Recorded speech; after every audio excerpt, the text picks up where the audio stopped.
Assalamualaikum warahmatullahi wabarakatuh.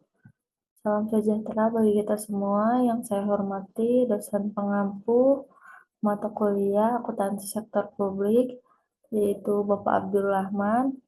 Di sini saya Dini Aprianti dari kelas akuntansi 401 akan mempresentasikan mengenai review jurnal yang berjudul Analisis Kinerja Keuangan, Laporan Realisasi Anggaran Pendapatan dan Belanja Daerah Kota Bogor pada tahun 2014 sampai 2019.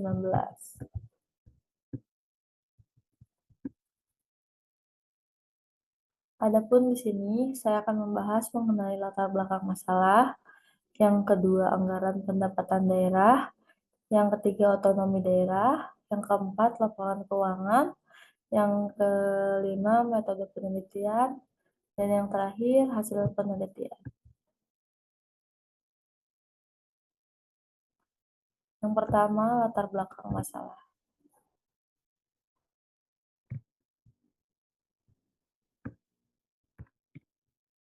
Laporan akuntansi disusun untuk memberikan informasi yang berguna bagi pengguna, terutama sebagai bahan pertimbangan dalam proses pengambilan keputusan di masa depan. Penulisan ini berjudul untuk mereview jurnal atau mengulas hasil penelitian tentang laporan realisasi anggaran pendapatan dan belanja daerah Kota Bogor pada tahun 2014 dan 2019. Tujuan dari mereview jurnal tersebut yaitu memperoleh manfaat guna memahami jurnal yang ditulis dalam penelitiannya.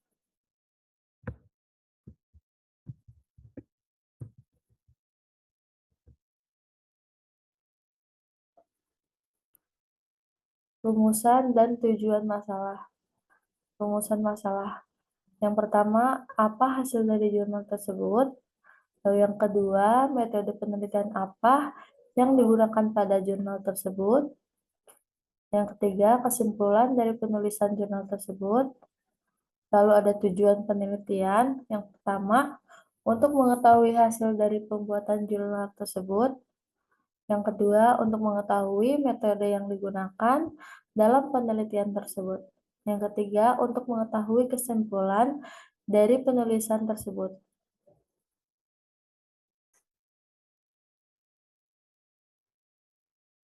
Di sini kita akan membahas mengenai anggaran pendapatan daerah. Di sini kita akan membahas mengenai anggaran pendapatan daerah. Anggaran daerah merupakan rencana keuangan tahunan pemerintah yang disusun dan disetujui oleh pemerintah daerah serta disetujui oleh Dewan Perwakilan Rakyat. Anggaran ini mencakup seluruh pendapatan dan pengeluaran yang diperkirakan akan terjadi dalam satu tahun anggaran. Definisi anggaran tersebut berdasarkan pada Pasal 64 Ayat 2 Undang-Undang Nomor 5 Tahun 1974 tentang pokok-pokok pemerintahan di daerah. APBD dapat didefinisikan sebagai rencana operasional keuangan pemerintah daerah, yaitu di satu pokok yang menggambarkan perkiraan pengeluaran setinggi-tingginya guna membiayai kegiatan-kegiatan dan proyek daerah dalam satu tahun anggaran tersebut. Dan pihak lain menggambarkan perkiraan penerimaan dan sumber penerimaan daerah guna menutupi pengeluaran yang dimaksud. Lalu apa fungsi anggaran daerah? Berdasarkan Undang-Undang Nomor 33 Tahun 2004, fungsi anggaran daerah yaitu menyangkut fungsi otorisasi, perencanaan, pengawasan, alokasi, dan distribusi. Fungsi ini berdasarkan sudut pandang administrasi negara dikelompokkan menjadi 3 fungsi, yaitu yang pertama sebagai alat perencanaan atau pembuatan kebijakan. Yang kedua sebagai alat pelaksanaan kegiatan. atau manajemen dan kontrol kinerja pemerintah. Yang ketiga, alat pengawasan atau pengendalian. Yang ketiga, kita akan membahas mengenai otonomi daerah. Secara bahasa, kata otonomi berasal dari bahasa Yunani, yaitu autonomi. Asal kata autos atau sendiri dan namos yaitu keturunan. Autonomi adalah hal ini berarti peraturan sendiri dan undang-undang sendiri. Kata autonomi kemudian pengertiannya berkembang menjadi pemerintahan sendiri. Yang keempat, kita akan membahas mengenai laporan keuangan.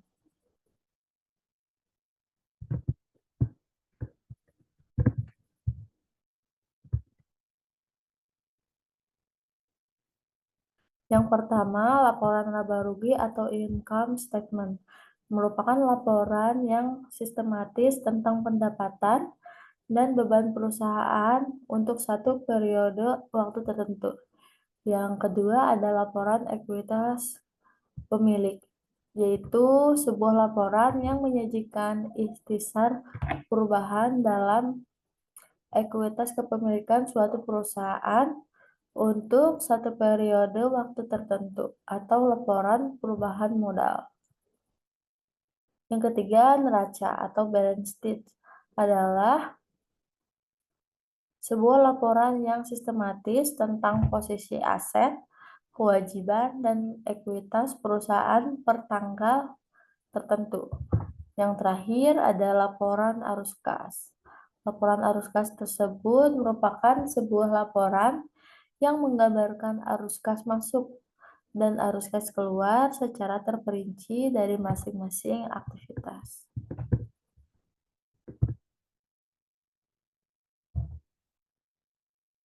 Yang kelima, metode penelitian. Metode penelitian yang digunakan ialah metode penelitian kuantitatif. Data yang digunakan ialah data sekunder yang diperoleh dari website resmi Pejabat Pengelolaan Informasi dan Dokumentasi PPID Kota Bogor.go.id. Data yang dianalisis adalah laporan realistis anggaran tahun anggaran 2014 sampai 2019 Pemerintahan Kota Bogor. Teknik yang digunakan dalam penelitian ini sebagai berikut. Yang pertama, saya menggunakan rasio kemandirian. Yang kedua, rasio derajat desentralisasi fiskal. Yang ketiga, rasio ketergantungan keuangan daerah. Yang keempat, rasio efektivitas. Yang kelima, rasio efisiensi keuangan daerah. Part ke-6, kita akan membahas mengenai hasil penelitian dari tugas ini. Berdasarkan jurnal tersebut, hasil analisa saya mengenai kinerja keuangan pemerintah Kota Bogor sebagai berikut. Yang pertama, rasio kemandirian keuangan daerah. Rasio kemandirian tersebut pada tahun 2014 sampai 2019 berada di kategori sedang, dengan rata-rata rasio kemandirian keuangan daerah sebesar 62,20%. Tingkat kemandiriannya terendah terjadi pada tahun 2014 sebesar 45,85%. Dan tingkat kemandirian tertinggi yaitu terjadi pada tahun 2017 sebesar 75,62%. Yang kedua, rasio derajat desentralisasi fiskal. Ini terjadi pada tahun 2014 sampai 2019 berada pada kategori cukup karena rasio ini di atas 30% tiap tahunnya dengan rata-rata rasio sebesar 36,97%. Hal tersebut akibat adanya peningkatan pendapatan daerah Kota Bogor di setiap tahunnya. Rasio tertinggi terjadi di tahun 2017 sebesar 42,73%.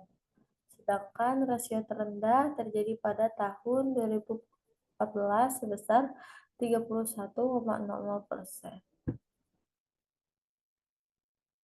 Yang ketiga, rasio ketergantungan keuangan daerah pada periode 2014 sampai 2019 dengan rasio rata-ratanya 60,15%. Rasio tertinggi terjadi pada 2014 dengan besar rasio 67,61%, sedangkan rasio terendah terjadi pada tahun 2018 sebesar 5,97%. Hal tersebut menunjukkan pemerintah Kota Bogor masih sangat tergantung pada pendapatan transfer dari pemerintah Provinsi Jawa Barat dan pemerintah pusat. Yang keempat, ada rasio efektivitas pendapatan daerah. Pendapatan daerah Kota Bogor termasuk pada kategori sangat efektif karena rasio dalam 5 tahun rata-ratanya di atas 100%, yaitu 105,71%. Rasio efektivitas pendapatan tertingginya terjadi pada tahun 2014 sebesar 112,80%.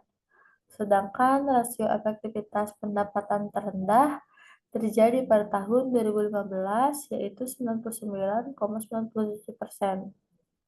Hal tersebut berarti pemerintah Kota Bogor berhasil dalam memperoleh dan mengelola pendapatan asli daerah melalui setor pajak daerah, distribusi daerah, hasil pengelolaan kekayaan daerah yang dipisahkan, dan lain-lain. Yang kelima ada rasio efisiensi. Periode 2014 sampai 2019 dengan rata-rata rasio efisiensi sebesar 98,79%. Dengan hasil tersebut, rasio efisiensi pemerintah Kota Bogor berada pada rasio efisiensi kurang efisien.